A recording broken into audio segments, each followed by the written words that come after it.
Assalamualaikum warahmatullahi wabarakatuh. Perkenalkan, nama saya Selson Novita Cassandra dengan NIM 206222038. Saya dari kelas akuntansi pagi 2. Di sini saya akan menjawab UTS dari bisnis digital. Yang pertama yaitu sebut dan jelaskan keunggulan dari bisnis digital. Yang pertama, biaya operasionalnya lebih murah, maksudnya biaya yang dikeluarkan relatif cukup hemat. Yang kedua itu menjangkau lebih banyak konsumen, maksudnya pasar dapat lebih luas karena berjalan secara online, bantuan media sosial. Yang ketiga itu adalah mendongkrak penjual produk secara online, dapat meningkatkan angka penjualan. Yang keempat itu membantu memenangkan persaingan melakukan penjualan online, meningkatkan daya saing pasar. Yang kelima itu lebih mudah dijalankan usaha online, lebih mudah dilakukan karena tidak perlu membuka toko.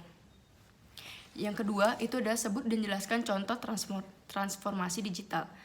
Contoh transformasi digital yaitu perbankan digital, maksudnya layanan atau kegiatan perbankan melalui media elektronik atau digital milik bank.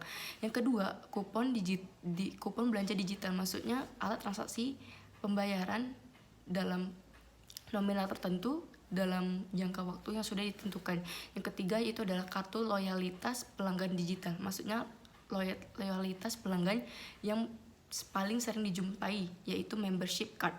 Yang keempat itu adalah layanan klik dan ambil, maksudnya fitur belanja yang memberikan pengalaman belanja online dan offline dengan cara mengambil makanan itu sendiri. Yang kelima itu adalah akun pelanggan online swalayan, maksudnya informasi pelanggan yang Anda kumpulkan dalam konteks pihak pertama. Yang ketiga ada soal sebutkan dan jelaskan model bisnis digital. Model bisnis digital yaitu adalah yang pertama adalah brokerage atau marketplace, model bisnis yang pada intinya menghubungkan antara penjual dan pembeli pada satu tempat. Contohnya tuh kayak Shopee, Bukalapak, dan Tokopedia. Lalu yang kedua adalah advertising. Model bisnis ini menghubungkan para pesaing iklan dengan pemilik kerja. Contohnya tuh kayak Google, Facebook, dan Instagram. Yang ketiga itu adalah intermediary, maksudnya model bisnis ini menghubungkan konsumen dengan kurasi informasi yang bersifat spesifik dan bernilai. Contohnya itu kayak perusahaan Kompas ID. Yang keempat itu adalah merchant, maksudnya model bisnis ini sama seperti model bisnis yang sudah ada sebelum era digital. Yang kelima itu adalah manufaktur, maksudnya model bisnis ini memanfaatkan kekuatan digital untuk membuat proses bisnis lebih efisien dan efektif. Yang keenam itu adalah affiliate, model bisnis ini menawarkan produk yang dimiliki oleh perusahaan lain. Yang ketujuh adalah community, model bisnis ini berbentuk dalam komunitas. Subscription, model bisnis ini membebankan biaya tertentu. Contohnya itu kayak Netflix dan YouTube. Dan lalu ada utility atau on-demand, maksudnya itu model bisnis ini membebankan biaya sesuai layanan yang digunakan. Contohnya itu kayak Gojek dan Grab. Lalu yang keempat, sebutkan dan jelaskan jenis-jenis branding. Jenis-jenis branding itu adalah produk branding, artinya branding memperkenalkan produk yang baru diluncurkan. Lalu yang kedua adalah personal branding, maksudnya strategi pemasaran yang sangat populer. Yang ketiga corporate branding, artinya tujuan dari branding ini untuk meningkatkan reputasi perusahaan. Yang keempat itu adalah geographical branding, maksudnya upaya yang dilakukan oleh pembisnis untuk menunjukkan keindahan, keunggulan, dan yang diterapkan oleh organisasi.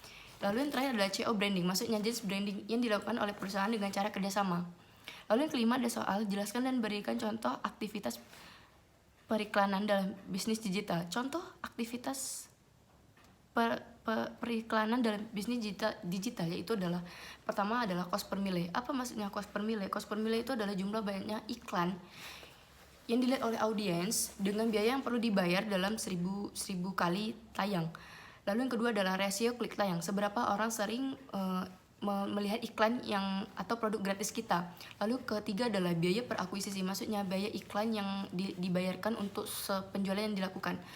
Yang keempat itu adalah biaya per klik. Biaya per klik itu adalah biaya untuk membayar setiap klik pada iklan. Lalu yang kelima adalah total menit, maksudnya metrik yang digunakan untuk mengukur total waktu. Sekian dari saya, wabillahi taufiq wal hidayah. Wassalamualaikum warahmatullahi wabarakatuh.